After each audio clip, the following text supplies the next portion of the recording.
Racing the clock, SEPTA has 1 week to meet a federal deadline, and it's not looking great. We're going to find out what will happen to your commute if the work isn't done.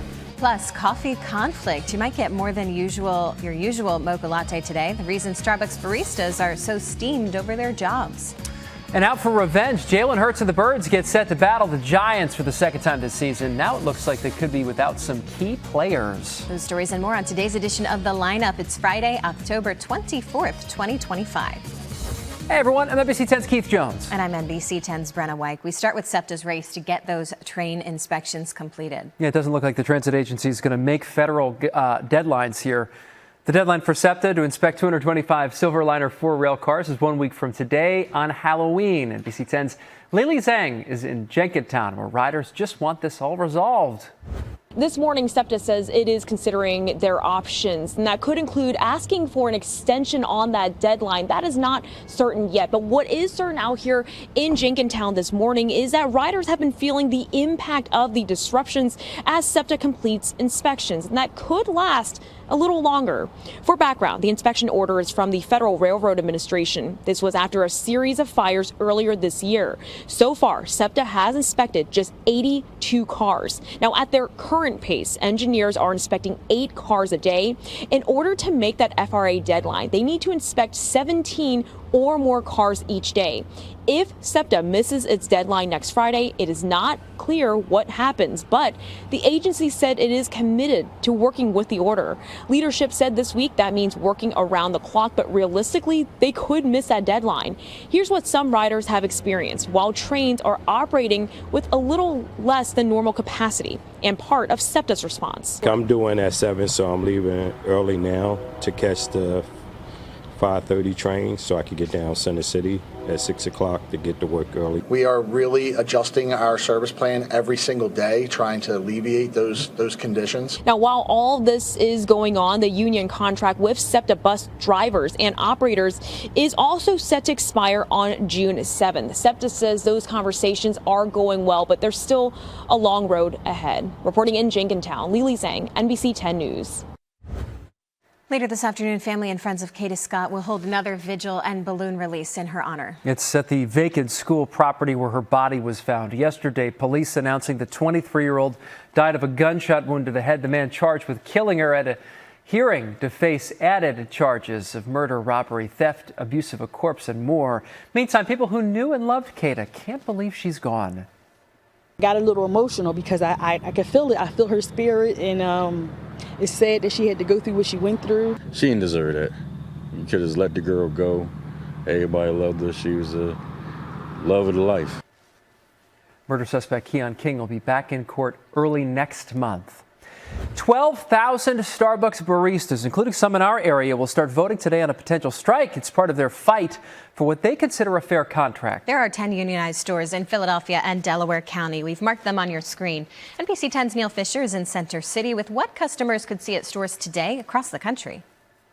Starbucks workers are asking for better pay, better hours, improved staffing, and job protections for baristas. This is the Starbucks location at 16th and Walnut, one of the locations we've seen Starbucks employees picket before. Baristas will begin to vote today to authorize an unfair labor practice strike. You'll see baristas picketing at 70 Starbucks locations in 60 different cities today. Here in our area, there are 10 Starbucks locations that are unionized. The union represents around 12,000 workers across 650 stores.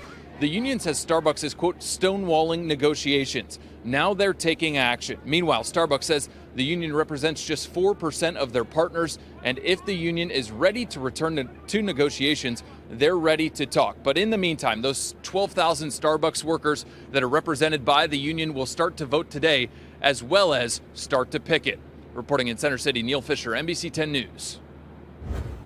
The Eagles will be out for revenge when they host the Giants on Sunday at the Link. Yeah, bad news is 3 starters could miss this one. Cam Jurgens didn't practice yesterday. Adoree Jackson out with a concussion. Meanwhile, A.J. Brown is dealing with a hamstring injury that had him on the sidelines for a second straight day Thursday. Brandon Graham's a full participant at practice again, so he may be on track to play. Not sure how long, but he's days away from retirement, right? Jalen Hurts, the Eagles, they'll be wearing their Kelly Green Sunday. The defense is not happy about what the Giants did to him a few weeks ago. seen a lot of the clips from the last game this week. But I don't think anybody was happy with the way we played on that night, and I think we've moved on from it. You can make all types of excuses, but at the end of the day, you got to go out there and execute, and we didn't execute it last time. So, just going in with a new mindset, just going in and execute. It's just simple as that.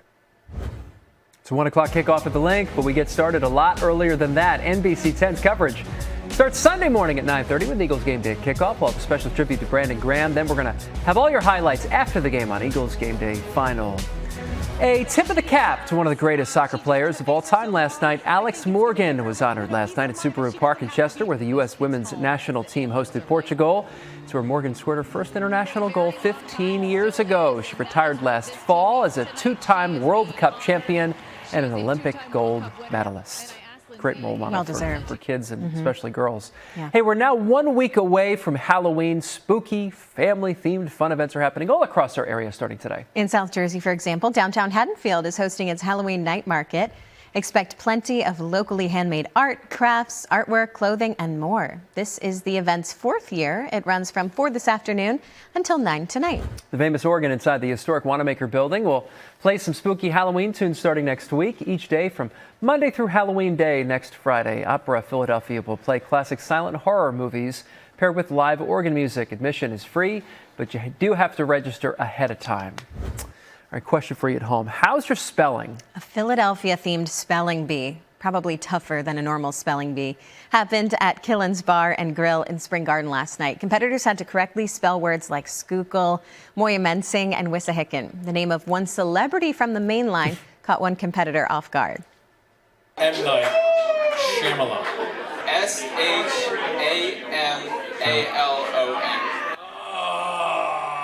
It's NBC 10's right here right now. You could be on the news. And there he is. That's correct. The other competitors who lost spelled Wanamaker and Wissanoming wrong. The grand prize winner correctly spelled Wingahawking. She now gets 6 months of free rent at the Astor's apartment in Spring Garden. The event also benefited the Children's Literacy Initiative. I mean, what a great event, by the way. Like, you've heard of quiz nights, not giving away 6 months of free rent somewhere. That's incredible. It's nowadays, right? Forget exactly. Just for spelling some words right? I know. And in this area, I think we've read the words enough, hopefully. Yeah. Next year, we're going to we clean the should competition. Compete for some free rent or even some mortgage payments would be nice. You know what I'm saying? Free meal? Right? Come on. Even a meal. We'll do dessert. What we can get. That's okay? right. We'll do donuts. That does it for today's edition of The Lineup. For Breanna, Weick, I'm Keith Jones. You can get NBC 10 News updates right here on the NBC 10 app. You can also catch us weekdays from 5 to 7 a.m. Have a great day. Happy Friday.